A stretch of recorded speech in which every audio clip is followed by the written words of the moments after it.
Hi everyone, another one of my not so deep dives into some of the songs we did. Sorry, doing these videos means that I have to tidy up, and my tidying up is quite haphazard. Thank you for all your comments from the previous one, that was very kind. And I hope our new song is also going to be quite fun to do. I'm having a lot of fun putting it together.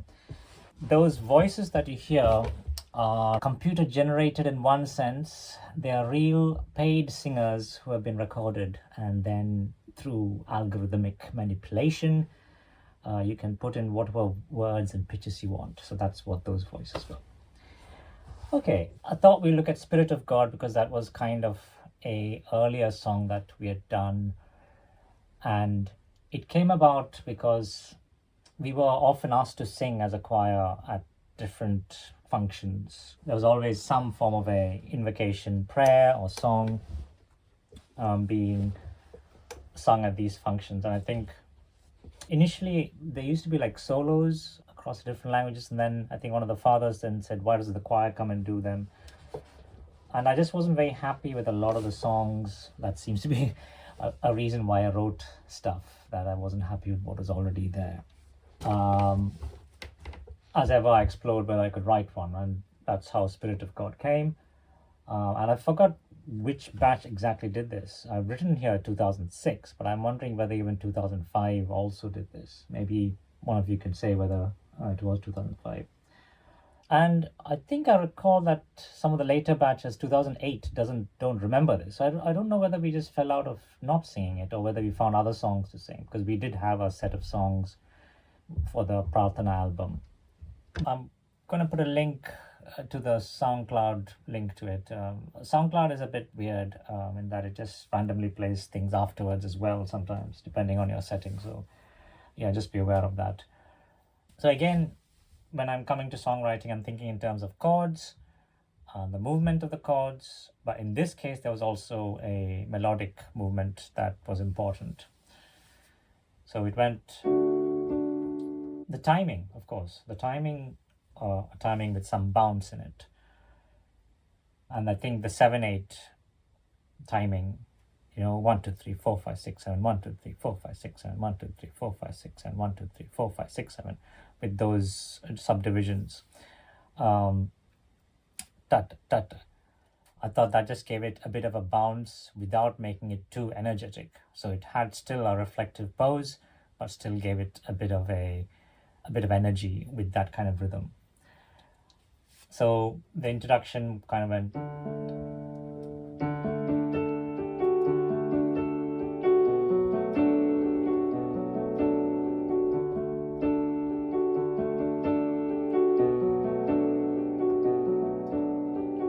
So both the melodic movement and the chord movements is coming down. And I think that down is kind of part of the message of the song, because it's about asking the Spirit of God to come down upon us. And so the chords go like that.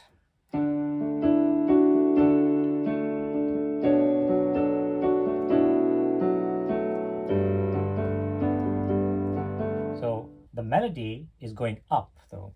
Now I must say, all of this isn't properly intentioned. I don't think, oh, I am going to do this and say, oh, it is going to go up and the other one is going to come down. Some of it just comes out of some kind of instinct. So it's not some verbal semantic cognition that's happening.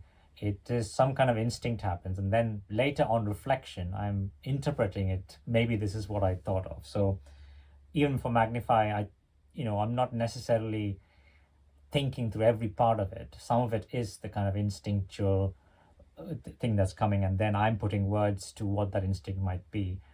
I think there's some openness to the interpretation of how it works, but this is how I'm interpreting how the song came out. So the melody went up, Spirit of God, be near to us. So first the melody goes up and then comes down. Again, this notion of something needing to come down, and the chords also go down. Spirit of God, come upon us, be near to us in your chords came all the way down, and then a resolving chord, and then going back up. So that was the overall, I think, the imagery, the musical imagery of the song coming there. And then the chorus followed a similar one, but just had a slightly higher register to it. So it came, as we gather in this place. Wow. As we gather in this place to begin this time.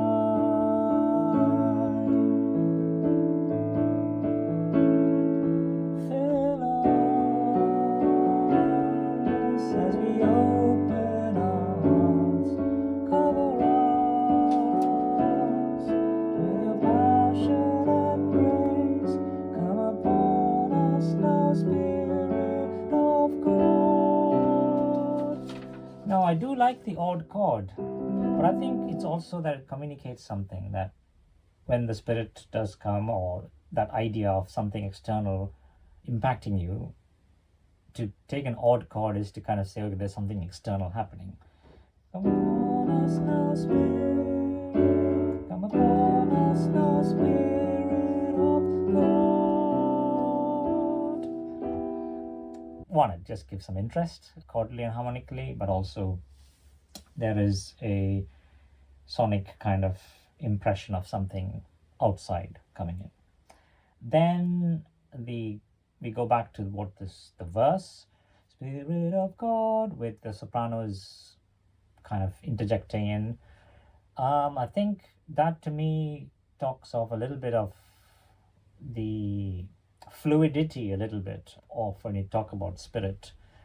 I think it might give an impression of that, right? Where it goes, Spirit of, and then there's this repetition, Spirit of, come upon us now. So just a kind of interleaving of voices. I think it just adds a bit of dynamism there. And then we go back into the chorus side of, again, we go, as we gather in this place to begin this time.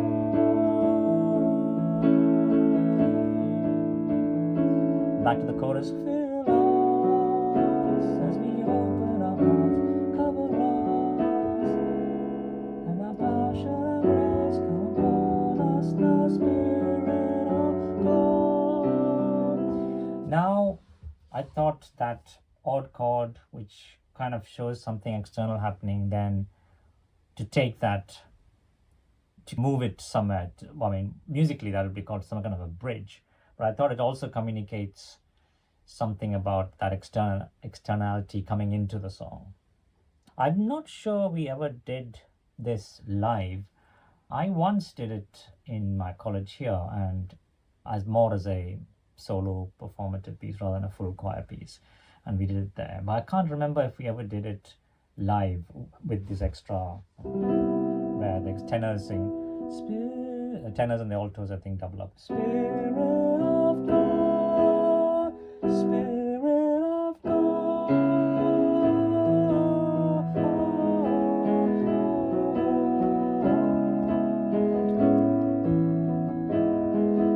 Spirit of God.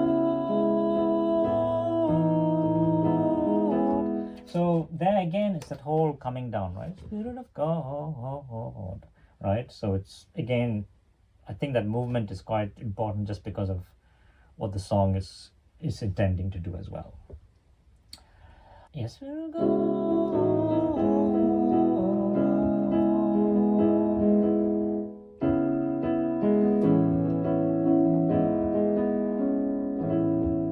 And so that bit was in a different key, and then I wanted to go back to the original key, so I did. And then using that, I went back to fill us in our hearts.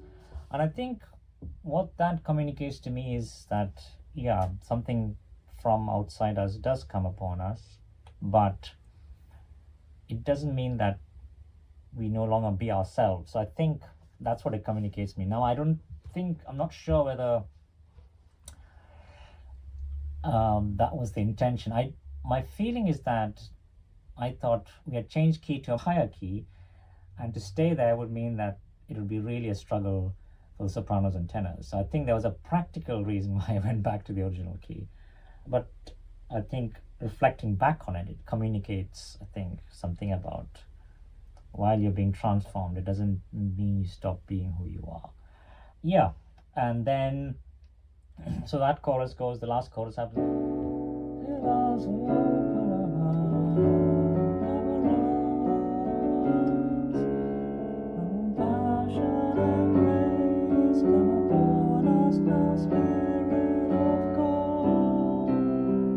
And repeat. Come upon us now, Spirit of God.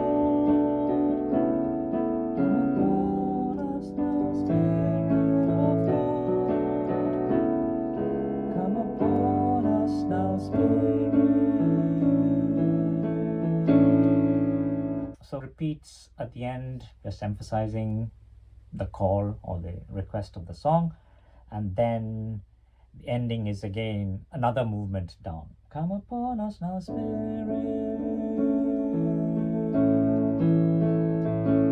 of God, Spirit of God.